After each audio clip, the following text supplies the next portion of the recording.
주 예수보다 더 귀한 것은 없네. 이 세상 무기와 바꿀 수 없네. 영 죽은 내 대신 돌아가신 그 놀라운 사랑 잊지 못해. 세상 즐거움 다 버리고 세상 자랑 나 버렸네. 주 예수보다 더 귀한 것은 없네. 예수밖에는 없네. 주 예수보다 더 귀한 것은 없네. 이 세상 명예와 바꿀 수 없네.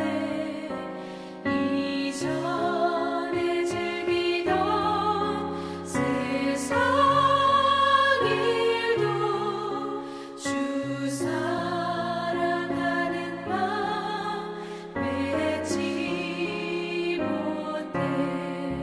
세상 즐거움 다 버리고 세상 자랑 다 버렸네. 주 예수보다 더 귀한 것은 없네. 예수밖에는 없네.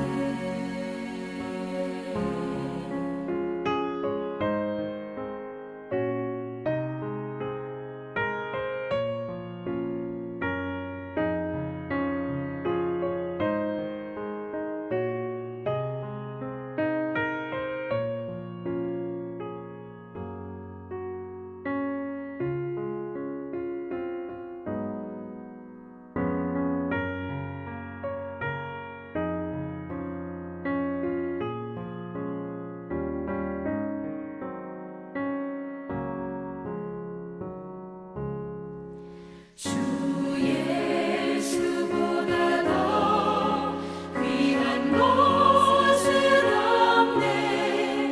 이 세상 행복과 바꿀 수 없네. 유혹과 핍박이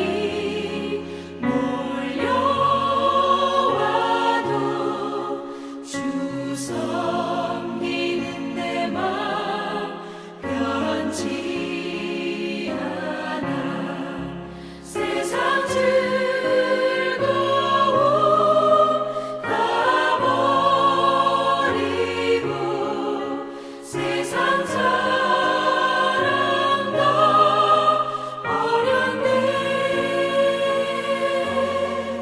주 예수보다 더 귀한 것은 없네. 예수밖에는 없네.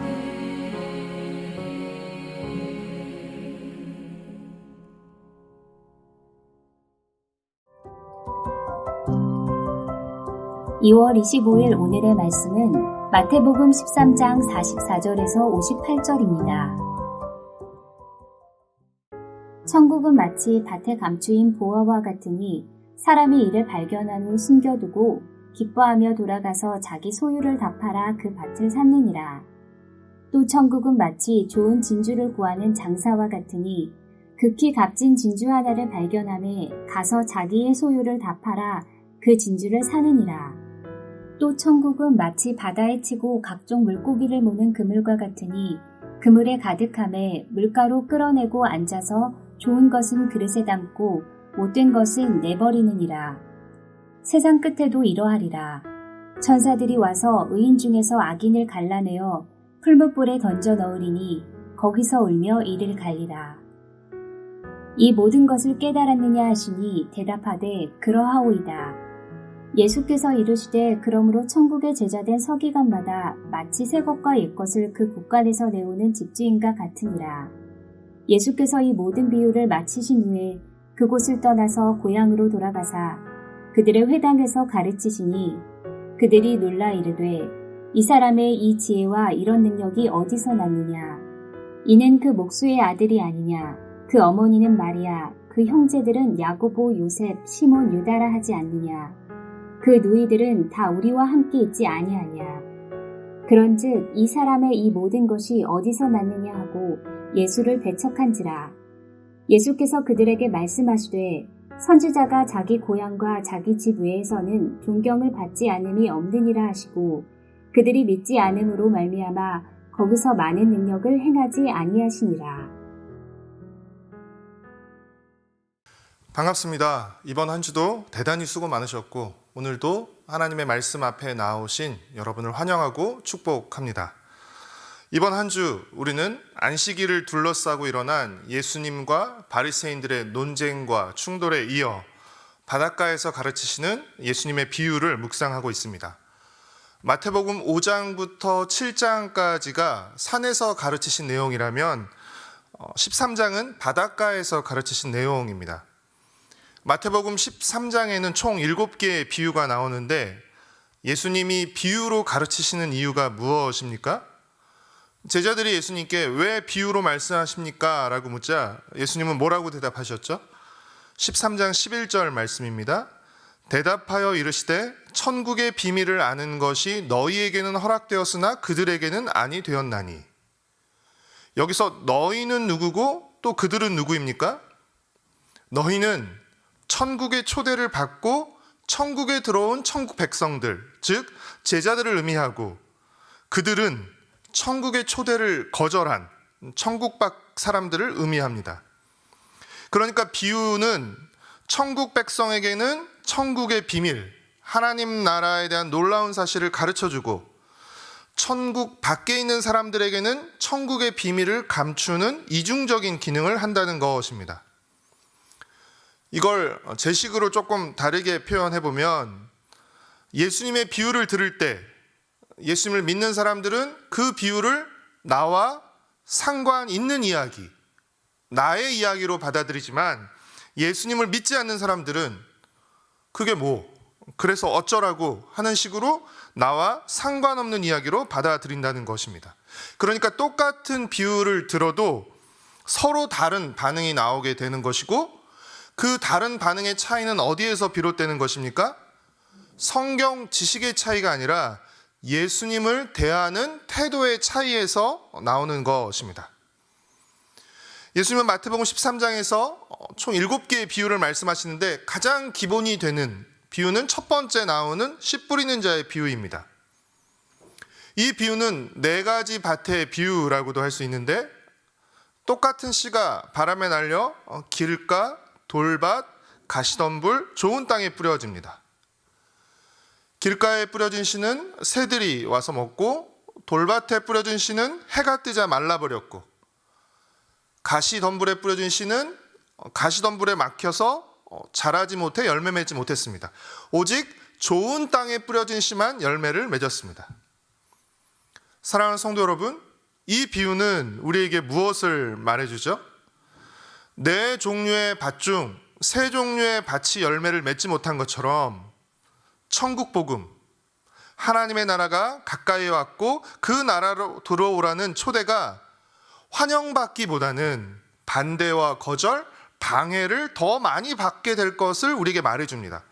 씨 뿌리는 비유의 확률로 보면 75%가 열매를 맺지 못합니다. 그래서 어찌 보면 씨가 다 허비되는 것 같습니다. 그러나 결코 그렇지 않다는 것입니다. 씨 뿌리는 비유의 비율로 보면 4분의 1. 비록 적은 수이지만 하나님 나라를 환영하고 천국의 초대를 받아들이는 사람들이 있고 그들에게서 천국이 꽃피고 열매를 맺는다는 것입니다. 그러니 우리는 거절당하고 또 아무 일도 일어나지 않는 것처럼 보인다 할지라도 실망하거나 낙심하지 말고 천국의 씨를 계속해서 뿌려야 하는 것입니다. 사랑하는 성도 여러분, 씨를 뿌린다고 다 열매를 거두는 것은 아닙니다. 그러나 씨를 뿌리지 않으면 결코 열매를 거둘 수 없다는 사실을 반드시 명심하시기를 바랍니다. 이어지는 밀과 가라지의 비유는 추수 때까지 같은 밭에서 밀과 가라지가 공존하는 것처럼 심판 날까지 천국 백성과 세상 나라 백성, 더 나아가 천국과 세상 나라가 이 세상에 공존할 것을 우리에게 말해줍니다. 그래서 우리가 지금 살고 있는 이 시기가 바로 천국과 사단의 나라가 함께 공존하는 시기인 것입니다. 그러나 추수 때 밀과 가라지가 확연히 구분되고 운명이 갈리는 것처럼 심판 날에 천국 백성과 세상 나라 백성이 확연히 구분되고 운명이 나뉘게 될 것입니다. 그러므로 이미 천국에 들어와 천국 백성으로 살고 있는 우리는 심판 날을 기다리고 소망하며 지금 하나님 나라와 사단의 나라가 공존하는 이 시기에 하나님의 다스림을 받는 천국 백성으로 살아야 하는 것입니다. 이어 등장하는 겨자씨와 누룩 비유는 천국이 이 세상에서 겨자씨처럼 또 누룩처럼 작고 미미해 보이지만 그러나 성장하고 있고 확장하고 있다는 것을 우리에게 말해줍니다. 가장 작은 겨자씨가 가장 큰 나무가 되는 것처럼 아주 적은 누룩이 가루 전체를 부풀게 하는 것처럼 예수님의 오심으로 시작한 하나님의 나라는 지금도 자라고 있고 지금도 부풀고 있습니다. 그리고 그 하나님의 나라는 언제 완성이 되는 것입니까? 예수님이 다시 오시는 날 그분의 심판을 통해서 하나님의 나라는 완성되는 것입니다. 이어지는 밭에 감추인 보호와 비유와 좋은 진주의 비유는 천국의 가치에 대해서 우리에게 말해줍니다. 어떤 사람이 밭에 보물이 있다는 사실을 알게 되어서 자신의 전 재산을 팔아 그 밭을 샀습니다. 진주 장사가 너무나 값진 진주를 발견하고 자신이 가지고 있는 모든 것을 다 팔아 그 값진 진주 하나를 샀습니다. 여러분, 이들이 이렇게 할 수 있었던 이유는 무엇 때문이죠? 그들이 더 나은 가치, 더 값진 가치를 알았기 때문입니다. 따라서 이들이 전 재산을 판 이 행위는 결코 희생이 아니었습니다. 천국의 가치를 아는 사람만이 천국에 헌신할 수 있습니다. 그리고 이 헌신은 결코 희생이 아닙니다. 이미 시작된 하나님 나라의 초대를 받아 천국 백성이 되었다는 이 사실이 얼마나 놀랍고 복된 사실인지를 깨닫고 완성될 하나님 나라를 소망하며 지금 이 땅에서부터 천국 백성으로 살아가기를 힘쓰는 여러분이 되시기를 바랍니다. 하나님 나라에 헌신하는 여러분이 되시기를 바랍니다. 마지막에 나오는 물고기 비유는 가라지 비유와 비슷한데 그물에 가득한 물고기 중 좋은 물고기는 그릇에 담고 나쁜 물고기는 버리는 것처럼 심판 날에 의인과 악인, 천국 백성과 아닌 백성의 구분이 있을 거라는 것입니다. 사랑하는 성도 여러분, 열매로 나무를 알 수 있듯이 열매로 땅을 알 수 있습니다. 어떤 땅이 좋은 땅이죠? 열매를 맺는 땅이 좋은 땅입니다. 우리는 한 주간 예수님의 비유를 읽고 묵상했습니다. 참으로 감사한 일입니다. 그러나 말씀을 들은 것으로 끝나서는 안 되고 이 말씀이 우리의 마음과 삶 속에서 겨자씨처럼 자라가야 합니다. 우리가 읽고 묵상한 말씀이 우리 삶 속에서 누룩처럼 우리 삶을 변화시켜 가야 합니다. 말씀을 통해 우리 삶 속에서 천국의 모습과 열매가 나타나야 합니다.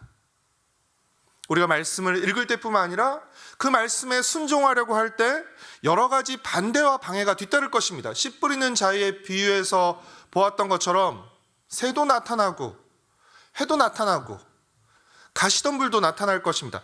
여러 가지 순종하려고 할 때 여러 가지 반대와 방해가 있을 수 있지만 뒤따르겠지만 여러분 그것들을 이겨내고 인내하며 끝까지 순종하심으로써 우리의 왕이신 주님을 기쁘시게 하는 복된 천국 백성으로 살아가시기를 축복하고 소망합니다.